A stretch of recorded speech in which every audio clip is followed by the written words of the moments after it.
Alors, il s'agit d'un programme en technologie éducative. Alors, la technologie éducative, c'est un domaine qui couvre en fait pas seulement l'intégration des technologies en éducation, là, mais aussi tout ce qui est processus de développement, de formation, de système d'apprentissage, donc tout ce qui est comment finalement on conçoit, on développe, on implante des formations. Alors, disons il y a quelques années, on a chez nous un DESS en technologie éducative, un diplôme d'études supérieures spécialisées en technologie éducative, et on avait l'intention de proposer un programme de maîtrise.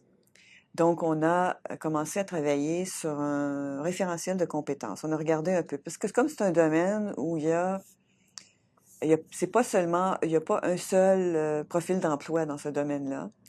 Euh, on s'est dit, il faut qu'on essaie de voir, bon, qui on forme finalement, qui on veut former et qu'est-ce qu'on vise comme compétences qu'ils acquièrent. Donc, on s'est dit, on va travailler sur ce référentiel-là. Donc, c'était une première démarche qu'on a faite, de développer ce référentiel. Alors, la façon dont on a fonctionné, nous étions une petite équipe, en fait, je crois que c'était 6 professeurs. Il y a eu des changements depuis, alors c'est pour ça que j'étais pas j'étais certaine du nombre de professeurs impliqués là, dans cette démarche, au point de départ. Mais donc, nous sommes rencontrés à plusieurs reprises pour développer notre référentiel. Pour le faire, nous avons utilisé une technique qui est proposée dans un ouvrage de Gilbert Paquette, L'ingénierie pédagogique, où il s'agit de représenter graphiquement les différents types de connaissances que l'on vise. Quand je dis type de connaissances, et ensuite on va rajouter une couche de qu'est-ce qu'on veut que les étudiants puissent faire avec ces connaissances. Donc là, on arrive dans les compétences. Donc c'est parce que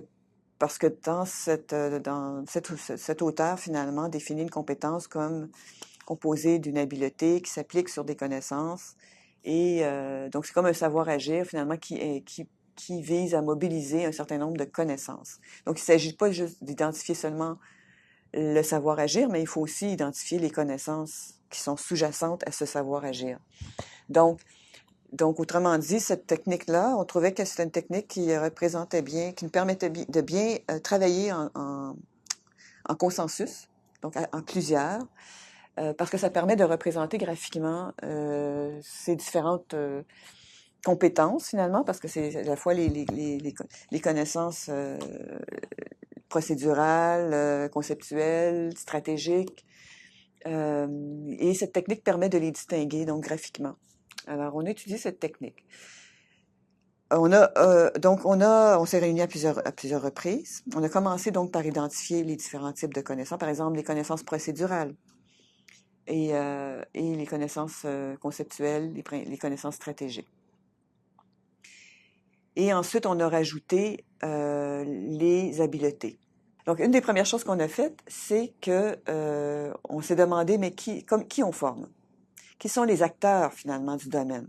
Qui travaille dans ce domaine de la technologie éducative? Donc, ça nous a amené à identifier, je dirais, 5 acteurs principaux.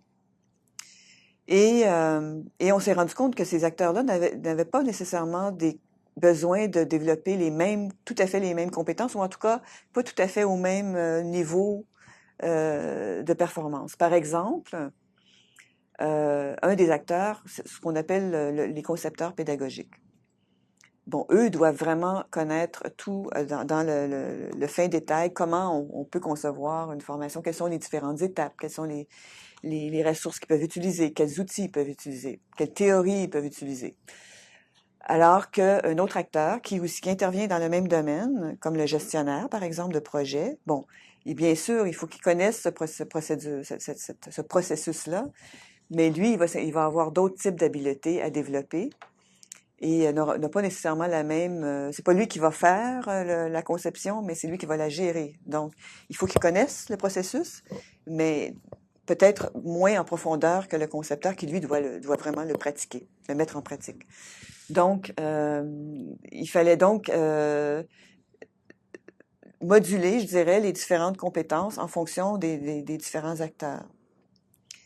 Il y a ceux qui interviennent, par exemple, comme tuteurs de formation en ligne, par exemple. Ça couvre un peu des acteurs qu'on peut former dans le domaine de la technologie éducative. Donc, on a identifié les acteurs. Ensuite, on s'est réunis et on a essayé de représenter le processus tous les processus de technologie éducative, finalement. Et, finalement, on s'est dit, on va aller voir, par exemple, dans les offres d'emploi pour alimenter un peu notre travail. On est allé voir les offres, on a épluché plusieurs offres d'emploi pour voir un peu comment les employeurs, qu'est-ce qu'ils demandent comme compétences, comme exigences, des qualifications qu'ils demandent.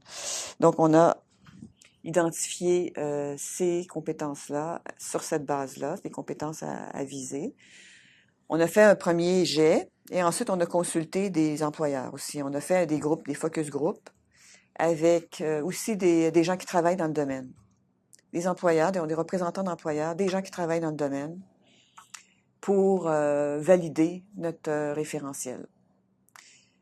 Ensuite,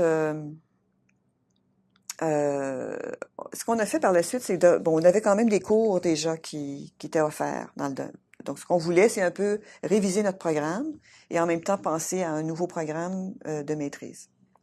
Donc, on a regardé nos cours existants. On a dit, bon, est-ce que ces cours-là, quelles compétences on peut associer à ces cours-là? Ces cours-là, ce sont des cours qui sont offerts entièrement à distance. Nous sommes à la TÉLUQ, donc ils sont offerts entièrement à distance. Et on les a donc analysés, si on veut, en termes de contenu, objectifs visés, ressources, quel type de ressources on y retrouve, quel type d'évaluation des apprentissages sont utilisés. Et on a essayé de voir à quelles compétences chacun des cours pouvait, ou quelles compétences chaque cours pouvait permettre de développer. Et là, on a vu qu'il y avait certaines compétences qui n'étaient pas abordées nécessairement, ou en tout cas qui l'étaient, mais un peu en survol, donc il fallait aller un peu plus loin. Donc, ça nous a amené à identifier certains autres cours qui devraient être ajoutés dans le programme.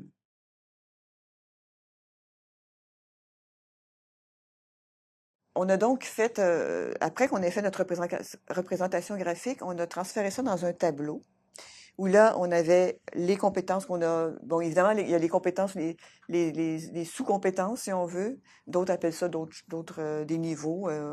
Il y avait comme 3 niveaux.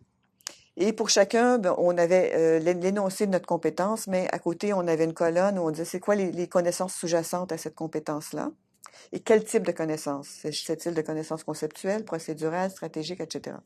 Ensuite, on avait identifié aussi pour chaque type d'acteur, quel était le niveau de compétences qu'il devait développer. Est-ce que pour cet acteur particulier, est-ce qu'on veut qu'il soit débutant dans cette dans cette compétence ou on veut qu'il soit vraiment expert? Donc, quand je parlais de modulation entre les acteurs, c'est un peu ça qu'on voulait dire.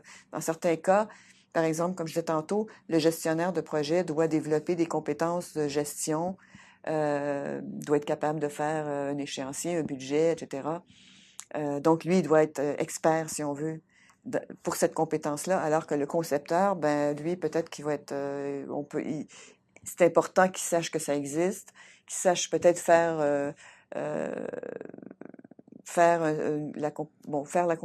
l'activité jusqu'à un certain point, mais c'est pas l'expert du domaine de la gestion.